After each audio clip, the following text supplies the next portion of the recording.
Patrick Netherton Show, 11:30 The Tiger. He's Rogers Hampton. I'm Patrick Netherton. Hope you are doing well. We got a cold front blowing through here coming up next week. It's going to be down in the 50s and 60s for lows. It's going to be beautiful. Can't wait. That means it's football weather. And the NFL actually getting underway here pretty quickly, right before you know it. And so we figured it's time to catch up with one of our favorites. He is the voice of the New Orleans Saints.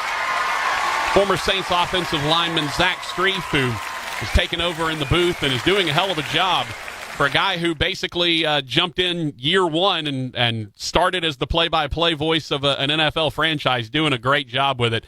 Zach, how the hell are you, man? Hey, I'm doing great, man. Good to get a chance to talk to you. Yeah, Makes it feel more like a football season. No, huh? You ain't lying. There's no doubt about that. Hey, are you going into your third year now? It is, yeah. Third season. Rogers and I were actually debating this, and I guess maybe because 2020 has felt like it was forever, that I was like, it's his second season, right? He started last year. Last year's first. He's like, no, I think it's his third year. Like, oh, my God, how time flies. It's amazing. Yeah, you're not lying. It's been I think for everybody universally, it's been a little bit of a whirlwind 6 months here. And we had a newborn, and we had a baby in March, so I don't even know what day it is right now, so I'm glad that I had a phone by me when you guys called. Yeah, hey, congratulations, man. That's fantastic. Thanks. Great news. All right, so let's start with then the COVID protocols, kind of where we start with everyone. You know, you obviously want to be able to go out and see practice. You have great relationships with guys that your former teammates, that kind of thing. But walk me through what kind of access you can get as the voice of the team and a former player. We've talked to Catherine Terrell from The Athletic and several of the Athletic folks. You know, they're getting tested every day.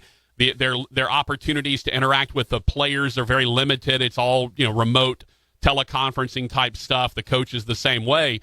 Do you get any more access? Are you able to be around the team, or do you fall under those same kind of protocols? No, we're all in the same boat. It's my biggest benefit that they don't necessarily have is I have personal cell phone numbers for everybody. Sure. But yeah, the protocols are the same for all of us, and I think everybody's kind of trying to follow and to continue doing the right thing. For me, the last thing I would want to have happen is to get extra access and then be the cause of somebody getting infected or bringing something into the building. So, I think right now it's pretty tight, and there's not a ton of access, and it is a little bit odd to go out to practice. I don't usually stand with the rest of the media. I usually kind of walk around freely like I own the place. Right. That's not really available right now. So a little bit odd, but still comforting to be around the team a little bit. Yeah, I'm the same way when I'm at practice for Northwestern. I'll go stand behind the offense. I'll be 10 yards behind the offense where the coaches are watching, and no one ever says a word. Now, obviously, we don't have practice going on because NSU's not playing in the fall. But I've got to imagine that is a little bit strange to be that way. Plus, you've got the added, having a baby, having a child that was just born. I imagine that probably gives you a little extra trepidation when it comes to how much you want to be around other folks. Yeah, listen, we've been really careful. I think certainly early on, especially, when the information was still leaking out and changing, what seemed like hourly, the safest bet for us was to just, stay away from everybody. And so, we did that, and that wasn't necessarily the easiest time, but also it's a pretty fortunate time to have that happen because I got to spend every single day with my boys and, to get to be around a newborn. It was like I had paternal leave for like 4 months. Yeah. So it was nice to get a chance to be around them, but yeah, it is certainly part of this process is making sure that, that again, if I get infected during the season, we're going to call you, right? Because someone's got to come. Hey, come on! Game, I'm ready. And I won't be allowed in the booth. Let's go! I'm ready. I will drive down there the day of the game and hop in that booth if you need me. I'll bring my binoculars. Since I know y'all are, I've already dropped your name, buddy. Beautiful. Hey, look, I know y'all are a mile in the air up there, so I gotta do my best just to see the field. Yeah, no doubt. Talking to Zach Strief, voice of the Saints. All right, so what can you learn then from watching from afar and then being able to text some of the guys during when they're out of practice and whatever, you can text them. What can how can you kind of get the information you need, and are you being able to get the information you need, or is it such a veteran team that there's just not a lot of new information to be had? Well, there's certainly some truth to that. This is going to be an extremely difficult year for young players to make this roster. I think you see the Saints realizing that with how they went about the draft process, with how they signed undrafted free agents. They didn't bring in 20 undrafted free agents this year. They brought in 8 or 9 they thought had a chance. They didn't sign 13 draft picks. They didn't want to be in that situation where you've used all that draft capital and you've got to make a decision in 14 padded practices whether the guy has a chance to develop into a player or not. The Saints traded a lot of picks to the Minnesota Vikings, right, to come up and draft Adam Troutman.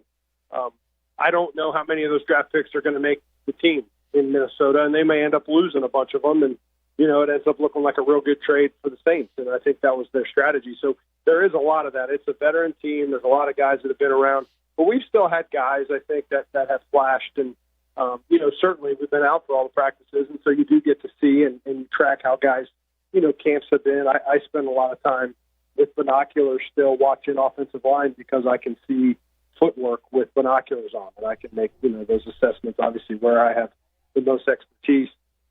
But I think there's a lot of takeaways. The biggest one for me is I think this team looks really good considering the circumstances. And it'd be really easy, and I guarantee you there's a lot of teams around the NFL right now that practice still looks really sloppy. Mm-hmm. It doesn't look like a game-ready team. And we've seen the Saints, I would say particularly this week, really kind of step that tempo, the intensity up a notch. They have moved around like a team that's in season, and I think that's really encouraging. We haven't seen mental errors. We haven't seen substitution errors. All the things that you usually see in a preseason, this team has been pretty buoyed up in practice, despite a lot of real game situations that Sean's put them through. So I think they look great. I think they look like the veteran, experienced team that they are. Well, it's interesting because this is a team that traditionally starts slow. The Saints have always been sort of a slow starting team under Sean Payton. A lot of that is due to the fact that Drew doesn't play a whole lot. Your skill guys don't necessarily play a whole lot, and everyone knows it's a 16-game season. There's plenty of time if you start 1-2 or 0-2. There's plenty of time to catch up, as we've seen the Saints do. Does this feel like maybe now everyone is kind of in the same boat because no one's gotten any real preseason work, that, hey, maybe this is a level playing field and the Saints perhaps can come out and have a stronger start than normal because the rest of the league is kind of where they are in terms of haven't been able to get their guys the kind of game reps they'd like? Well, hopefully they did get that kind of straightened out last year, right? We started 3-1 right. Last year, and I think looked good out of the gate, played some good football teams early on. This is, I think, the really hard thing for a lot of teams this year is, if you have a new coach or you have a new coordinator, mm-hmm. man, this is tough. It is tough to learn, an offense in that amount of time with that amount of reps. If you've got a guy who, if they're going to have a first-round, draft pick at receiver, if you got to get on the same page, you're just missing reps, right? You just don't have as many opportunities to get there. And, I think that you're going to see in week one some teams not look the part because there's just too much to cover in 14 practices. And quite honestly, walkthroughs are not the same. It's just not, right? So I think you're going to see some of that. I think teams that have continuity, teams that have had the same, a core of players that have been in the same place with the same coaches, the same coordinators, I think that's going to be reflected early on in the season. And certainly you look at the same schedule and, you have Tampa Bay, same coach, same coordinator, but a new guy running the show. Will that be impactful? Maybe, right? Now, he's a pretty good player in Tom Brady. He's decent. And, he's seen a whole lot, so you're not going to have to teach him how to read a defense. But some of those timing things could be an issue. Some of that stuff, I think, will kind of reveal itself a little bit. I think they'll be fairly insulated from it in Tampa Bay because of the experience of Tom Brady. But a lot of these teams, you look out in Carolina, you see the situation there, new head coach, new coordinators, new quarterback. I don't know how it's possible. I think they're going to look like a train wreck for a couple of weeks as they try to get everything put together. And that's just, the reality of the situation, not a knock on the guys that are there. Yeah. Talking to Zach Strief, voice of the Saints. All right. You mentioned the O-line. You train the binoculars on the O-line folks. Obviously, the kind of the questions we've heard has been about McCoy and Ruiz, the draft pick. Do they seem solidified at this point? I mean, I know going into the camp, the question was who's center, who's guard, but does everything seem pretty solidified there on the line? Yeah, I think so. And listen, we haven't seen Ruiz in a good amount of time here. He's got an injury that he's missed time with. And so we have yet, it's interesting, to see the 100% intact offensive line. Mm-hmm. The group you hope starts week 1, we have not seen yet. We've seen Ruiz at practice, but Anders Pete was out. We've seen Ryan Ramczyk and Teron Armstead both get a substantial amount of time off, just trying to take reps off of guys. We saw Anders Pete come back today in the Superdome.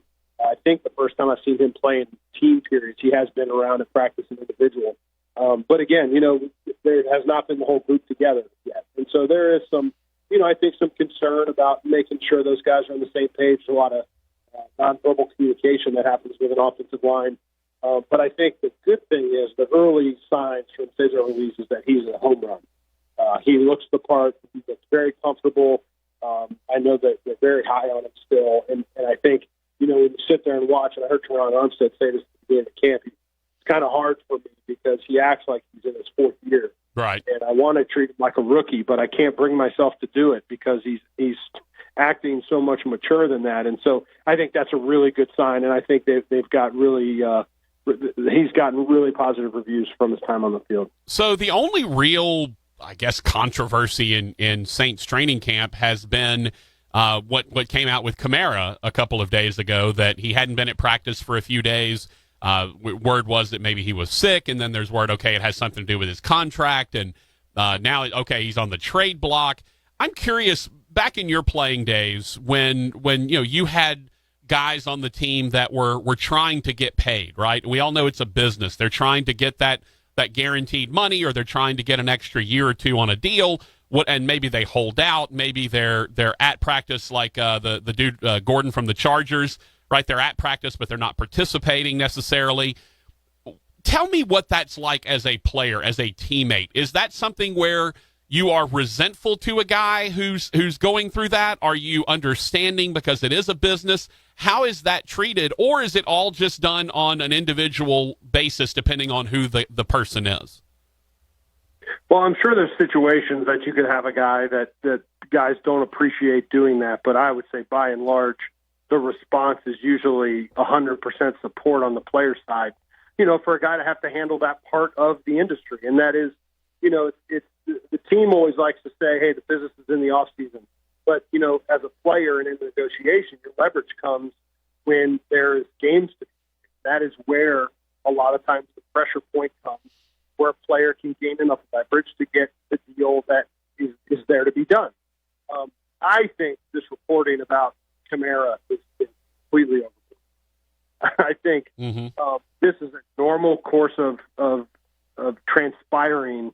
It was 100% expected, considering the position that Alvin plays, the level at which he does play, the size that contract is going to be, and quite honestly, the complication that was put on it by the deal that they gave Christian McCaffrey in Carolina, which blew that market out of the water. Yeah. So, I think this is very normal. I actually thought it was really positive to see Alvin kind of step away for a couple of days after being at camp, because it makes me feel like they're getting close.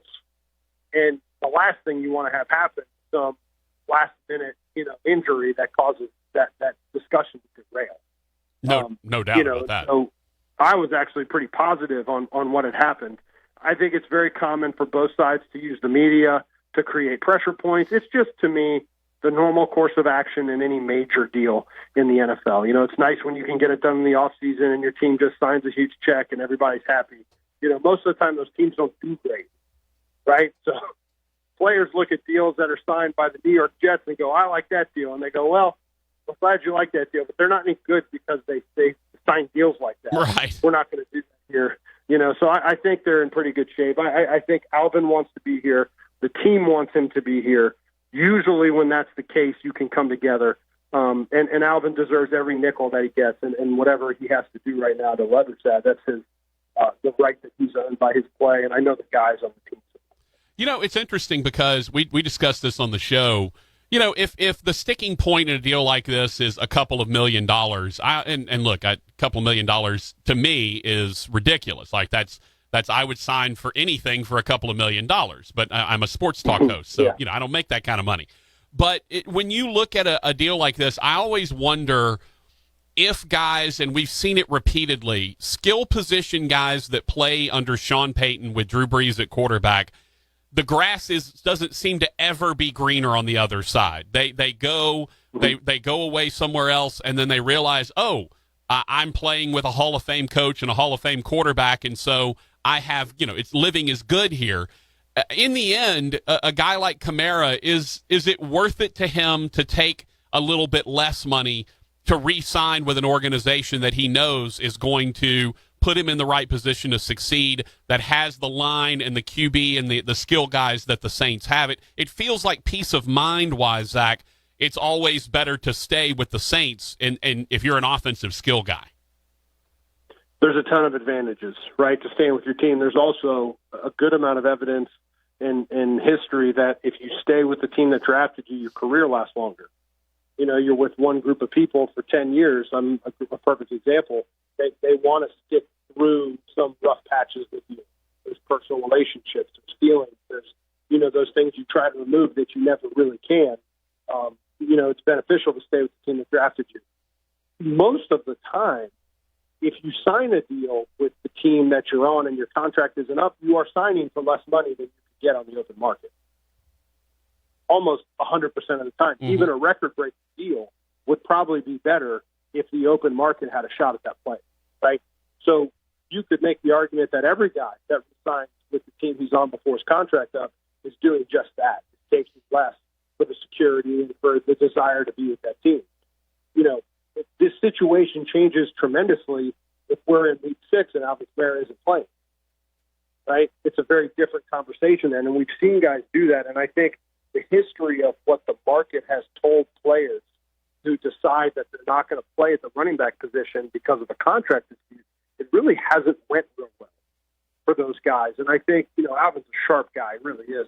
And I think Alvin ultimately will realize that it's better to take the good money now with a good team that he knows he's going to be utilized well on. He has all the resources he needs to be the player he wants to be. And also in a great situation and not test what happens when you become a guy that people perceive as being a problem because you're not, going to practice and playing games. So I think they're going to get this deal done. I'd be surprised if they don't.